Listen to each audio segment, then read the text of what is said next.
ये है study in Italy का एपिसोड 3।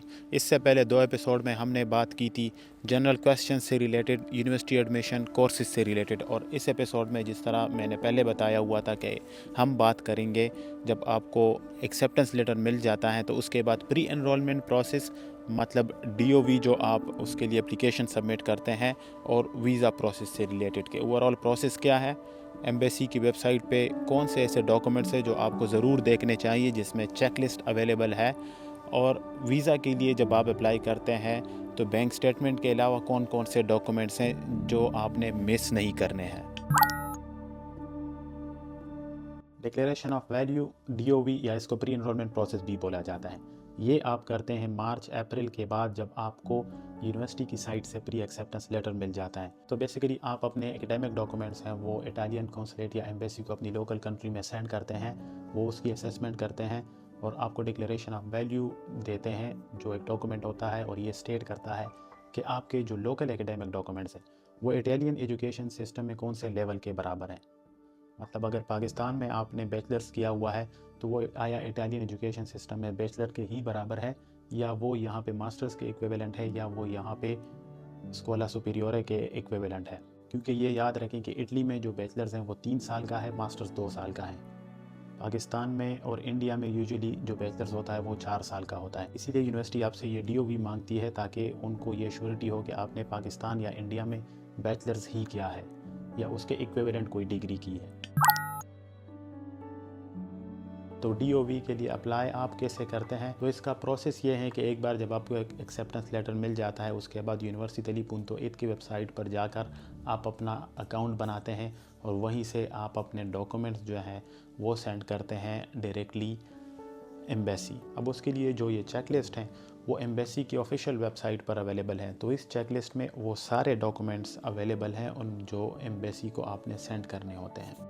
तो अब अगर इस चेकलिस्ट को हम थोड़ा सा डिटेल से देखें तो अगर आप PhD के लिए अप्लाई कर रहे हैं तो सबसे पहले आपने मास्टर्स और बैचलर वाली डिग्री, अगर आप मास्टर्स के लिए इटली में अप्लाई कर रहे हैं मोस्ट प्रोबेबली, तो फिर आपकी बैचलर की डिग्री, बैचलर का ट्रांसक्रिप्ट, FSC यानी हायर सेकेंडरी स्कूल सर्टिफिकेट और उसकी जो ट्रांसक्रिप्ट होती है, और मैट्रिक वाली डिग्री और उसका ट्रांसक्रिप्ट।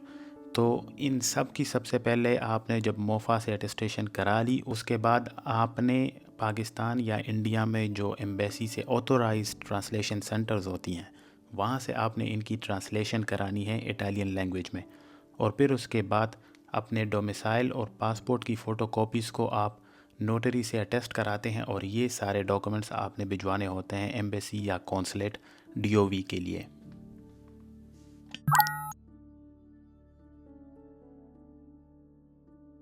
तो ये चेकलिस्ट भी आपको एम्बेसी की वेबसाइट पर मिल जाएगी, ऑफिशियल चेकलिस्ट, और इसमें ये जितने सारे डॉक्यूमेंट्स हैं ये सब आपने प्रिपेयर करने हैं अगर आप चाहते हैं कि आपको वीज़ा मिले और आपकी एप्लीकेशन रिजेक्ट ना हो।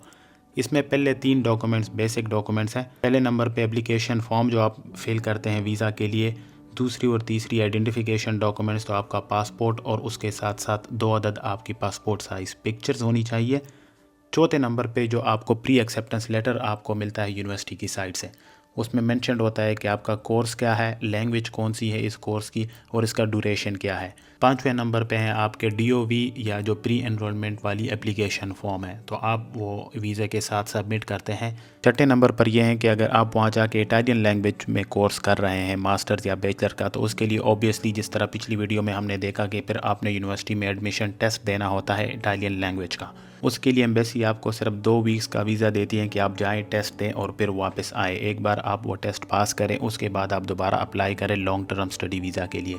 तो आपने वो इटालियन लैंग्वेज का जो टेस्ट है उससे रिलेटेड अगर आपको यूनिवर्सिटी से कोई इन्फॉर्मेशन या लेटर आया हुआ हो कि फ़लाँ डेट को टेस्ट है, तो वो लेटर आपने सबमिट करना है। फिर उसके बाद आपके एजुकेशनल डॉक्यूमेंट्स, जिस तरह पिछले सेक्शन में हमने बात की कि आपके एजुकेशनल डॉक्यूमेंट्स सारे उनकी इटालियन में ट्रांसलेशन अटेस्टेड वो सबमिट करनी है। उसके साथ साथ आपके DOV एप्लीकेशन के लिए जो डॉक्यूमेंट्स हैं तो एक सेट उसका होगा और दूसरा सेट आप वीज़ा के लिए प्रिपेयर करेंगे। तो आपके सारे जो एजुकेशनल और आइडेंटिटी डॉक्यूमेंट है वो आप एक सेट DOV के लिए प्रिपेयर करेंगे, दूसरा सेट आप वीज़ा के लिए प्रिपेयर करेंगे। फिर उसके बाद अगर यूनिवर्सिटी ने आपसे ट्यूशन फ़ी से रिलेटेड कुछ मांगा हुआ हो कि आपने फ़ी एडवांस एडवांस में सबमिट करनी है तो उससे रिलेटेड रिसीट। फिर आपके फाइनेंशियल रिलेटेड डॉक्यूमेंट्स, इसमें सिर्फ बैंक स्टेटमेंट नहीं आता बल्कि जैसे आप देख सकते हैं कि इसमें बाकी भी बहुत सारे डॉक्यूमेंट्स हैं। तो ये हम डिटेल से नेक्स्ट एपिसोड में इसको डिस्कस करेंगे। तो आपको अगर याद हो तो पहले और दूसरे एपिसोड में मैंने बताया था कि यूनिवर्सिटी अप्लाई करते टाइम आपको आइल्स नहीं चाहिए होता, आप वीज़ा के लिए जब अप्लाई करते हैं आपको तब चाहिए होता है। तो अभी आपके पास आइल्स सर्टिफिकेट और उसकी फ़ोटोकॉपी होनी ज़रूरी है। उसके साथ साथ आपकी FRC जो फैमिली रजिस्ट्रेशन सर्टिफिकेट हो, जिसमें मेंशन हो के ये बंदे आपकी फैमिली में शामिल हैं, तो ये नादरा से इशूड हो और नोटरी से आपने अटेस्ट किया हुआ हो। उसके अलावा इटली में आपके एकोमोडेशन से रिलेटेड डॉक्यूमेंट्स या प्रूफ के आप फला जगह पर वहाँ पे रहेंगे, और ट्रैवल मेडिकल इंश्योरेंस जो आप पाकिस्तान से ही करा सकते हैं। तो इस क्वेश्चन को एक बार फिर आंसर करते हैं कि जब आप एक बार यूनिवर्सिटी अप्लाई कर देते हैं दिसंबर में, मार्च अप्रैल में आपको प्री एक्सेप्टेंस लेटर आ जाते हैं, उसके बाद मई जून में आप DOV और वीज़ा के लिए अप्लाई करते हैं।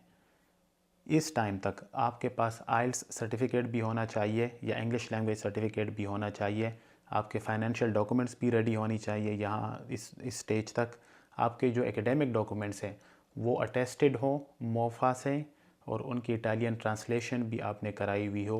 ऑथेंटिक जो ऑथोराइज्ड ट्रांसलेशन सेंटर्स हैं उनसे आपने इटालियन ट्रांसलेशन भी उनकी कराई हो। फिर ये सारे डॉक्यूमेंट्स आप उसके 2 सेट बनाते हैं, एक DOV के लिए एक वीज़ा के लिए, और ये आप सबमिट करते हैं DOV एंड वीज़ा एप्लीकेशन साथ में एम्बेसी को या कौंसलेट को। फिर आप वेट करते हैं जून जुलाई के आसपास वीज़ा इंटरव्यू के लिए।